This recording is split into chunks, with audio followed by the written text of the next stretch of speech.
करोड़ों दर्शकों का मिल रहा साथ। एमपी की बात एमपी न्यूज के साथ। नमस्कार, एमपी न्यूज में आप सभी का स्वागत है। मैं हूं रिमझिम विश्वकर्मा और आज हमारे साथ मौजूद है चर्चा के लिए इलेक्शन एक्सपर्ट अशोक गोयल जी। वो हमारे साथ अपने विचार व्यक्त करने के लिए मौजूद है। मैंने पूर्व विधानसभा चुनाव में एमपी न्यूज के माध्यम से ये कहा था कि ये चुनाव मोदी की गारंटी का चुनाव है जी। माननीय प्रधानमंत्री, ऊर्जावान प्रधानमंत्री माननीय नरेंद्र मोदी जी ने उसी बात को आगे बढ़ाते हुए लोकसभा चुनाव में 140 करोड़ जनता के बीच में जाके कहा कि ये चुनाव मोदी की गारंटी का चुनाव है, ये कमिटमेंट का चुनाव है, ये डिलीवरी का चुनाव है। जो मैं कहूँगा वो मैं करूँगा।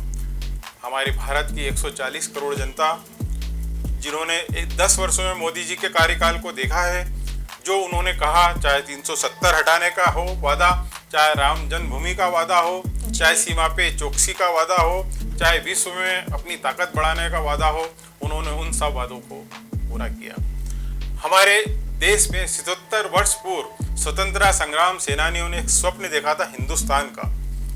वो हमारे प्रधानमंत्री नरेंद्र मोदी जी के कार्यकाल में पूर्ण होते हुए दिख रहा है और हम विश्व गुरु बनने के दौड़ में निरंतर आगे बढ़ रहे हैं। आज हमारी विश्व में जीडीपी 8.4 है। कोरोना के बाद देशों की आर्थिक स्थिति दिन पर दिन खराब होती जा रही है, लेकिन भारत की जनसंख्या को ही माननीय प्रधानमंत्री जी ने अपना ऑब्जेक्ट माना और उन्होंने उसको पूरा किया और इस देश की जीडीपी को बढ़ाया। आज लोग भारत का उदाहरण अपने सामने रख रहे हैं कि वहाँ इतना विकास कैसे हो गया।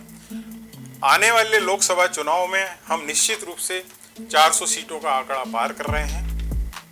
हमेशा 10-20% एग्जैक्ट पोल के जो परिणाम आते हैं उससे ज़्यादा ही सीट बीजेपी को पिछले रिकॉर्ड में अभी तक मिली है।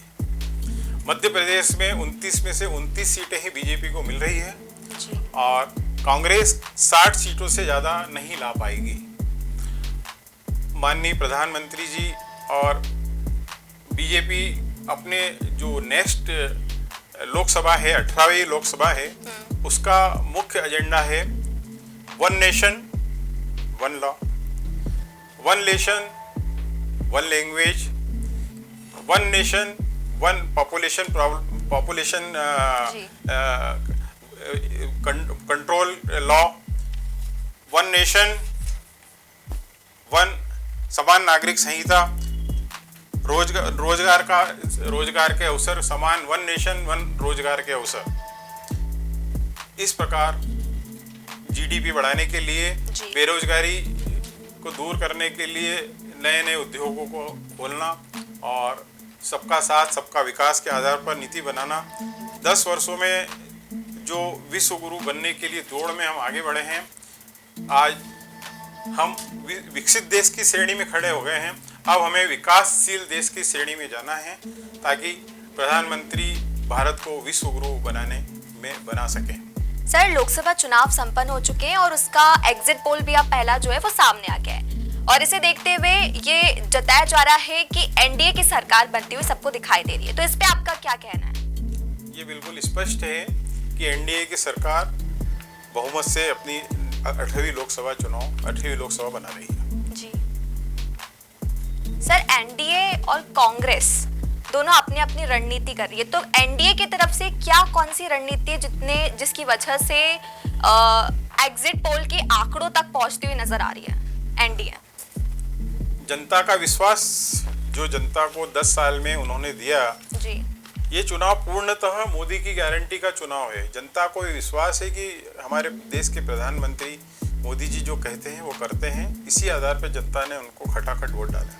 जी सर, आप इलेक्शन एक्सपर्ट हैं, क्या आपको लगता है कि कम प्रतिशत मतदान का कम प्रतिशत भी एक चिंता का विषय बनता जा रहा है? कम प्रतिशत होने का कारण बहुत सारे हैं। इसमें सबसे महत्वपूर्ण कारण गर्मी है, जिसको इलेक्शन कमिश्नर ने स्वीकार किया है कि अगली बार हम इतनी गर्मी में चुनाव नहीं कराएंगे। जी। वर्ल्ड की सबसे बड़ी डेमोक्रेटिक कंट्री में निष्पक्ष चुनाव होना अपने आप में बहुत बड़ी बात है। विदेश से लोग पत्रकार आए थे, उन्होंने देखा कि किस प्रकार बिना किसी विवाद के और चुनावों को हमारे चुनाव आयोग ने और प्रशासनिक तबके ने चुनाव कराए हैं, उसके लिए वो धन्यवाद के पात्र हैं। जी। वो यहाँ से सीख के जा रहे हैं कि वहाँ चुनाव कैसे कराया जाए। एनडीए की सरकार बनती हुई दिखाई दे रही है। आने वाले समय में क्या भारत अगर जैसे तीसरी बार लोकसभा चुनाव जो है वो मोदी जी की सरकार जीतने वाली है, तो आपको क्या लगता है आने वाले 5 सालों में क्या बड़े बड़े नवाचार हो सकते हैं? समान नागरिक संहिता, जी। 1 नेशन 1 इलेक्शन, 1 नेशन 1 लैंग्वेज, जी। इस प्रकार देश को एक सूत्र में बांधने के लिए जनसंख्या का नियंत्रण, ताकि हमारी जो आर्थिक विकास है उसको और ज़्यादा किया जा सके और हर व्यक्ति को रोजगार के अवसर ज़्यादा से ज़्यादा प्रदान हो। जी सर, रोजगार को लेके क्या बड़े पॉलिसीज जो है वो बनाई जा रही है, आपको क्या लगता है इस बारे में? इसके संबंध में नई फैक्ट्रियाँ, छोटी छोटी फैक्ट्रियाँ, लघु उद्योग, कुटीर उद्योग, गांव तक जाना, हर छोटे व्यक्ति को कम से कम बिना किसी गारंटी के लोन मिलना, उससे क्या होगा, रोजगार के अवसर बढ़ेंगे और फैक्ट्रियाँ भी बढ़ेगी और उत्पादन भी बढ़ेगा। सर, इंदौर जो है वो आईटी सेक्टर में भी बहुत आगे की ओर जा रहा है, आगे की मतलब 5 साल आगे की रणनीति कर रहा है। आपको क्या लगता है इनमें क्या रणनीति होनी चाहिए जिससे उद्योगपति, ज़्यादा से ज़्यादा उद्योगपति इंदौर में आए और उद्योग को बढ़ावा दें और जिससे रोजगार भी बढ़े? आईटी सेक्टर में हमारे भारत के सबसे ज़्यादा प्रतिभावान छात्र अमेरिका में कार्यरत हैं। अब जब मोदी जी प्रधानमंत्री के रूप में इस देश में आए तो उन्होंने जो हमारे प्रतिभावान छात्र भारत के बाहर काम रोजगार के लिए जाते थे, उनको रोजगार के अवसर यहीं प्रदान होने लग गए। इन्फोसिस, इन्फोटेक, जो भी आईटी कंपनियां हैं उनके माध्यम से। और जब इन कंपनियों ने देखा कि रोजगार के अवसर इंडिया में प्रदान करने में भारतीय लोग ज़्यादा इंटरेस्टेड हैं, तो उन्होंने यहाँ आईटी कंपनियों को खोलना चालू कर दिया है जी। और आईटी कंपनियां निरंतर रूप से बहुत तेज़ी से बढ़ रही है, जिसका उदाहरण इंदौर में सुपर कॉरिडोर पे आप देख सकते हैं। आईटी इधर भी देख सकते हैं, भोरकुआ चौराहे पे भी जी। और निरंतर आईटी कंपनियां इंदौर में आ रही है।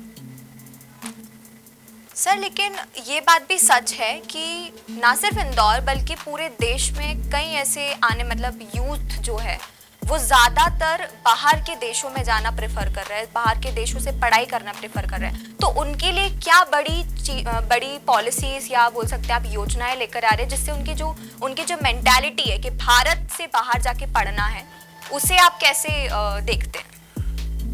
ये जो आपने कहा कि युवकों में बाहर जाके काम करने की प्रवृत्ति दिन पर दिन बढ़ती जा रही है, इसको हमारी इकोनॉमिक्स की लैंग्वेज में कहते हैं ब्रेन ड्रेन। जो दिमागी व्यक्ति है उनको वहाँ अच्छी सैलरी मिलती है तो वहाँ जाके वो प्रभावित हो रहा है। लेकिन 10 साल से जब से प्रधानमंत्री जी का भारत में आगमन हुआ है, वहाँ जाना रुका है और वहाँ जो 10-10 साल से काम कर रहे थे वो वापस इंडिया में आकर आईटी का काम कर रहे हैं। मेरे घर के पास ही एक व्यक्ति रहते हैं, वो 10 साल उन्होंने अमेरिका में काम किया, जॉब किया आईटी में, वो इंडिया में आके काम कर रहे हैं। ऐसे कई उदाहरण हैं जो ब्रेन ड्रेन जो हमारा भारत से बाहर जा रहा था वो वापस आ रहा है। अच्छा, ये बहुत अच्छी बात है। स्वदेशी को प्रमोट करा जा रहा है। स्वदेशी को प्रमोट करना चाहिए। सर, एमपी न्यूज के दर्शकों को आप क्या संदेश देना चाहेंगे? एमपी न्यूज हमेशा वर्तमान तथ्यों के आधार पर बातचीत रखता है और लेटेस्ट न्यूज आप तक पहुंचाता है। जी। तो दूसरी चैनल के बजाय एमपी न्यूज के जो हमारे युवा साथी हैं वो हर समय कार्यरत रहते हैं और आपकी हॉट न्यूज आप तक तत्काल पहुंचाते हैं। तो आप इसको सुनते रहिए, देखते रहिए। आज की खास चर्चा हमारे साथ अशोक गोयल के साथ जो हुई है उसके लिए फिलहाल इतना ही और आप बने रहिए एमपी न्यूज के साथ। धन्यवाद। जय हिंद। करोड़ों दर्शकों का मिल रहा साथ, एमपी की बात एमपी न्यूज के साथ।